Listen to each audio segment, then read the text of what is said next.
दिल्ली विधानसभा चुनाव रिजल्ट के 12 दिन बाद 20 फरवरी को नए मुख्यमंत्री रामलीला मैदान में शपथ लेंगे। हालांकि बीजेपी ने अब तक सीएम फेस तय नहीं किया है। पार्टी विधायक दल की बैठक 19 फरवरी को बुलाई गई है, जिसमें सीएम की घोषणा होगी। इससे पहले 16 फरवरी शाम को खबर आई कि 17 फरवरी यानी आज विधायक दल की बैठक होगी और 18 फरवरी को शपथ ग्रहण समारोह होगा। हालांकि कुछ देर बाद इसे 2 दिन के लिए टाल दिया गया। इसकी वजह नहीं बताई गई है। बीजेपी सूत्रों के मुताबिक शपथ ग्रहण समारोह दिल्ली के रामलीला मैदान में होगा। इसमें प्रधानमंत्री नरेंद्र मोदी, केंद्रीय मंत्री, बीजेपी और एनडीए शासित 20 राज्यों के मुख्यमंत्री और डेप्यूटी सीएम शामिल होंगे। इसके अलावा उद्योगपति, फिल्म स्टार, क्रिकेट खिलाड़ी, साधु संत और राजनयिक भी आएंगे। बीजेपी सूत्रों के मुताबिक दिल्ली के 12 से 16 हजार लोगों को भी बुलाने की तैयारी की गई है। कार्यक्रम की व्यवस्था की देखरेख के लिए बीजेपी महासचिव विनोद तावड़े और तरुण चुग को प्रभारी बनाया गया है।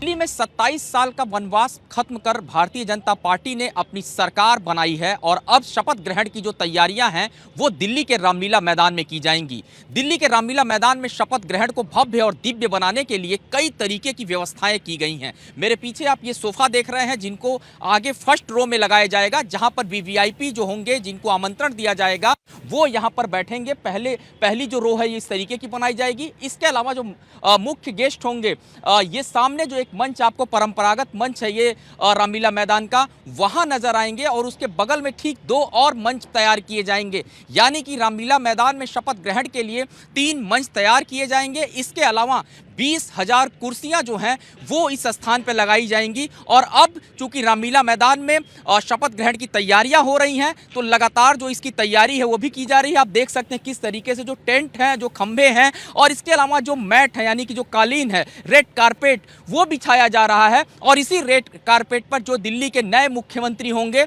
वो चल करके आएंगे और रामलीला मैदान पहुंचेंगे। इसके कुल 8 जो गेट हैं वो बनाए जाएंगे, यानी एंट्री और एग्जिट के अलग अलग पॉइंट होंगे, ताकि जो लोग आएँ उनको निकलने में कोई परेशानी ना हो। और शपथ ग्रहण की तैयारियों की पूरी जो जिम्मेदारी है वो भारतीय जनता पार्टी के जो प्रदेश अध्यक्ष हैं वीरेंद्र सचदेवा और इसके अलावा तरुण चुग, इन दोनों लोगों को इसकी जिम्मेदारी भी दी गई है। और तरुण चुग ने आज रामलीला मैदान पहुँचकर यहाँ का निरीक्षण भी किया है। और साफ तौर पर अगर इस शपथ ग्रहण को देखें तो भारतीय जनता पार्टी इस शपथ ग्रहण को भव्य और दिव्य बना रही है।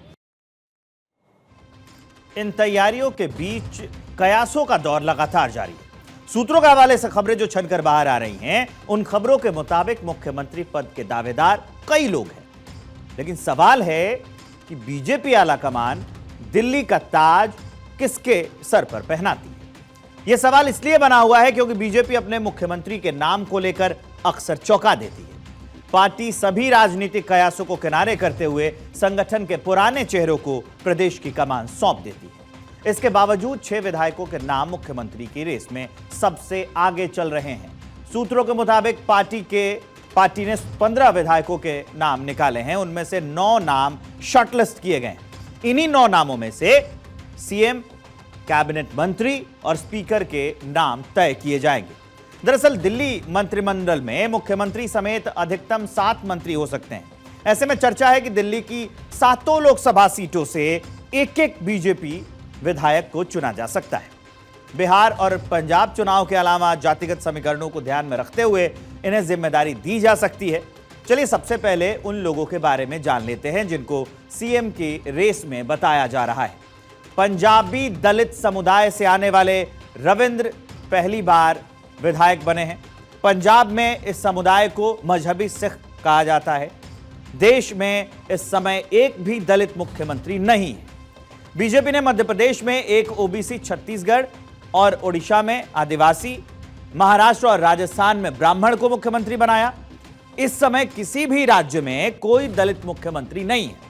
ऐसे में माना जा रहा है कि बीजेपी दिल्ली में किसी दलित को चेहरा बना सकती है। उसमें रविंद्र इंद्रजीत सिंह सबसे आगे दिखाई दे रहे हैं, क्योंकि बीजेपी दलित वोटरों को साधने की कोशिश कर रही है और रविंद्र इंद्रजीत सिंह की साफ सुथरी छवि भी है।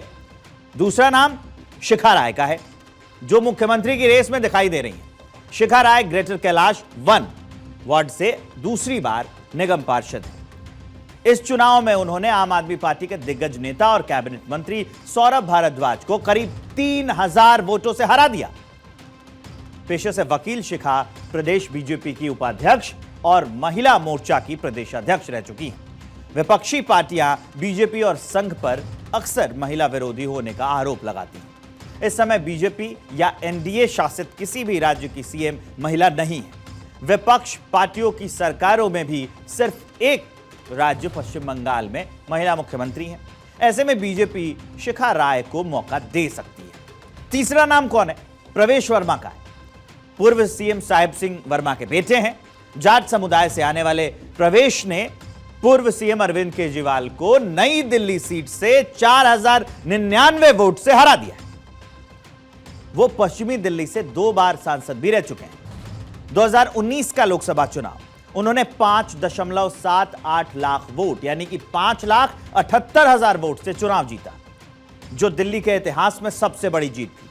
प्रवेश बचपन से ही संघ से जुड़े रहे हैं।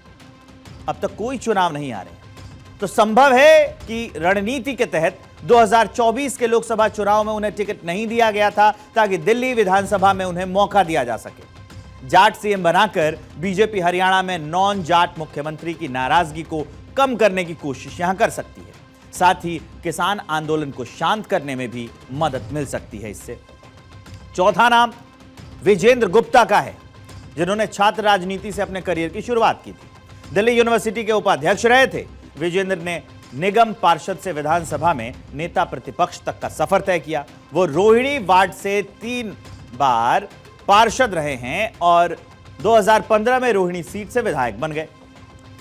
चुनाव में बीजेपी सिर्फ 3 सीटें ही जीत सकी थी। विजेंद्र दिल्ली बीजेपी के अध्यक्ष भी रह चुके हैं। विजेंद्र दिल्ली में बीजेपी का बड़ा वैश्य चेहरा भी है। संगठन के साथ संघ में भी उनकी मजबूत पकड़ है।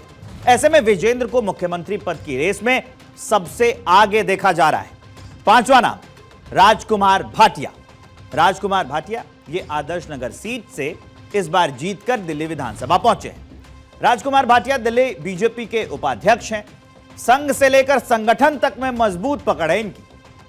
विधानसभा चुनाव में बीजेपी के लिए गेम चेंजर साबित हुए झुग्गी झोपड़ी अभियान में काफी सक्रिय थे ये राजकुमार भाटिया।